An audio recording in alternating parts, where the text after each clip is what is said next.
Bonjour à tous, bienvenue dans cette vidéo. Donc en fait cette vidéo, elle correspond à la première étape des 7 étapes en fait que je recommande de suivre avant de se lancer dans la création d'un site internet. Donc ce sont des étapes que je suis avec mes clients et que je vous invite à suivre également parce que ça permet de mettre les choses au clair et d'avoir vraiment... en tout cas de mettre toutes vos chances de votre côté pour avoir un site internet efficace. Donc si vous n'avez pas vu l'information concernant la checklist, vous pouvez la télécharger gratuitement, elle est disponible dans ma bibliothèque de ressources. Je vous mets le lien pour vous inscrire juste au-dessus de la vidéo. Donc comme je vous ai dit, checklist, 7 étapes. Cette vidéo-là correspond à la première étape. La première étape, c'est définir la mission principale de votre site internet. Pour cette première étape qui est de définir la mission de votre site internet, je vous ai préparé un guide qui se trouve aussi dans la bibliothèque de ressources que vous pouvez donc télécharger et l'objectif de ce guide c'est de vous accompagner dans votre réflexion qu'on va voir ensemble là dans cette vidéo. Donc j'ai préparé quelques notes. Ne vous inquiétez pas si je baisse la tête de temps en temps, c'est pour être sûr de rien oublier. Donc cette première étape dont je vous parlais, cette première étape est une étape importante puisqu'elle va poser un peu les bases de votre site internet, puisqu'il va s'agir de définir la mission principale de votre site internet. Donc déjà, ce qu'il faut voir avant de parler de la mission de votre site internet, c'est de voir vous, quelle est votre mission. Qu'est-ce que vous voulez transmettre? Quel message vous voulez faire passer? C'est important parce que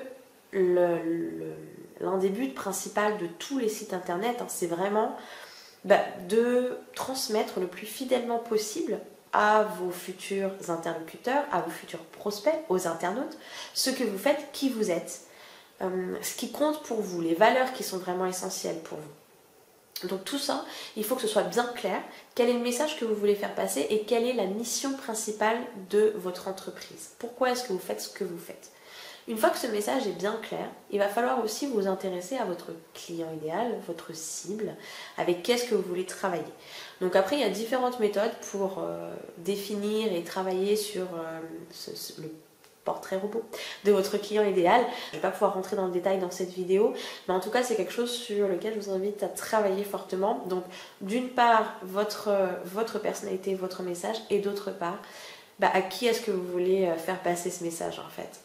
Et dans toutes les étapes ensuite qu'on déroulera dans les prochaines vidéos, ce qu'il faudra faire, c'est avoir en tête bien ces deux éléments, parce que c'est vraiment sur ces deux éléments que va reposer la construction de votre site internet. Donc une fois que vous savez que la mission principale de votre site internet, c'est effectivement de faire passer votre message sur le net, ce qu'il va falloir faire, c'est aussi travailler votre image de marque. Alors l'image de marque, qu'est-ce que c'est? C'est un mélange subtil entre votre personnalité et entre, disons, les valeurs de vos clients.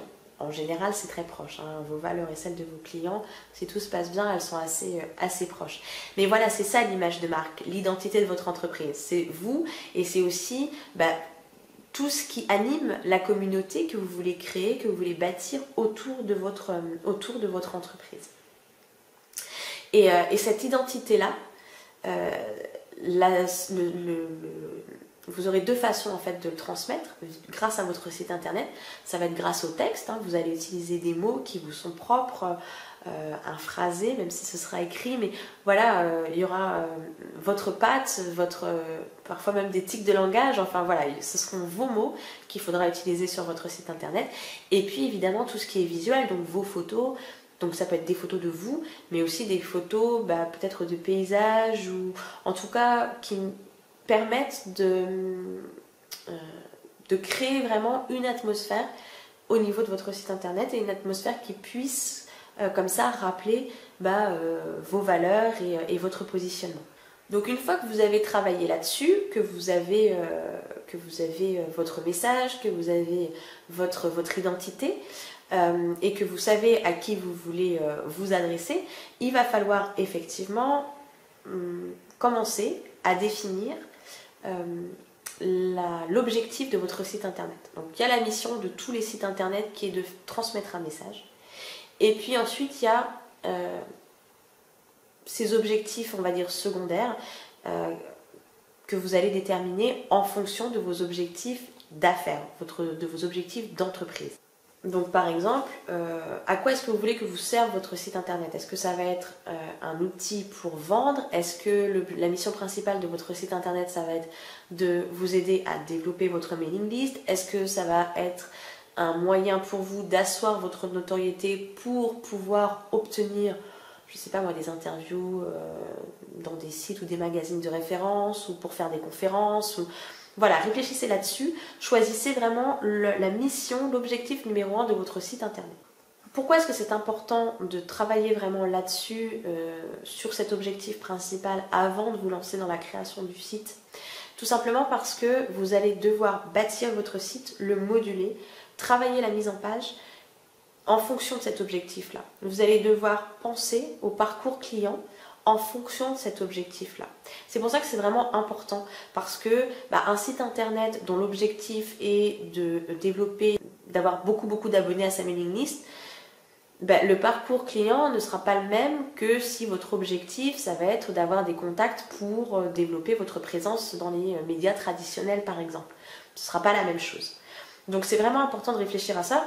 Et puis le fait de prendre un petit peu de temps pour pouvoir poser ses idées bien au clair et pour pouvoir être bien au clair avec cet objectif-là, ça vous évitera d'avoir à faire des refontes et à revenir sur votre site internet dans quelques mois. Donc prenez vraiment le temps de mener cette réflexion à bien. Donc maintenant que vous avez défini quelle était la mission de votre site internet, il va falloir utiliser des outils pour vous permettre de voir si, si les actions que vous mettez en place vous permettent d'avancer vers la réalisation de cet objectif, ou au contraire si ça ne fonctionne pas et qu'il faut revoir un peu votre stratégie.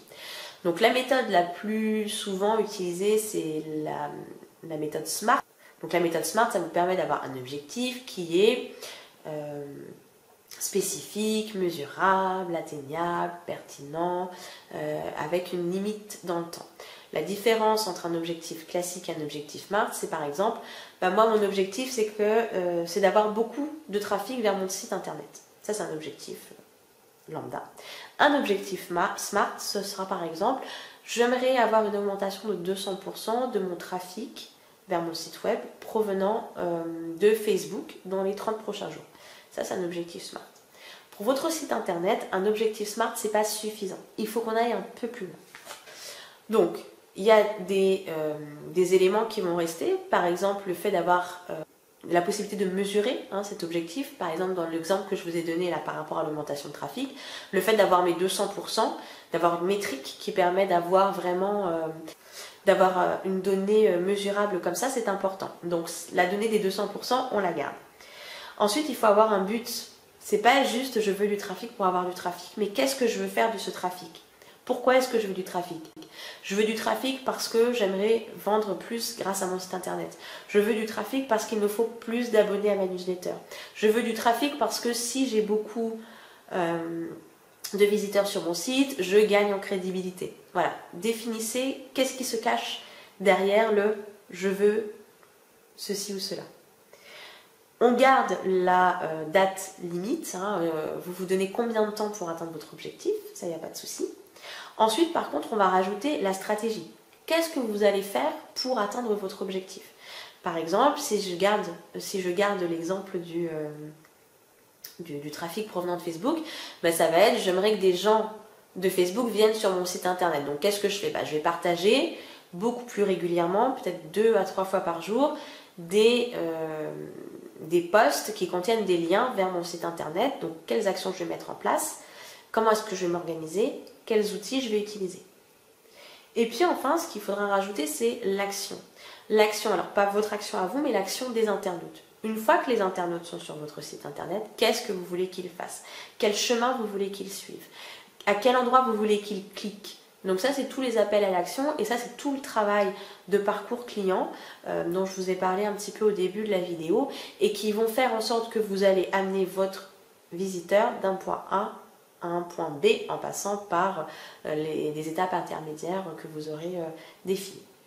Voilà, c'était ça que je voulais voir aujourd'hui dans cette vidéo. Mais n'hésitez pas à me poser toutes vos questions dans les commentaires, j'y répondrai avec plaisir. N'oubliez pas aussi que vous avez les documents à télécharger dans la bibliothèque de ressources. Pour vous inscrire, le lien juste au-dessus. Et puis je vous dis à très bientôt pour une prochaine vidéo où on verra la deuxième étape de la checklist qui va être le travail sur le client idéal. À bientôt.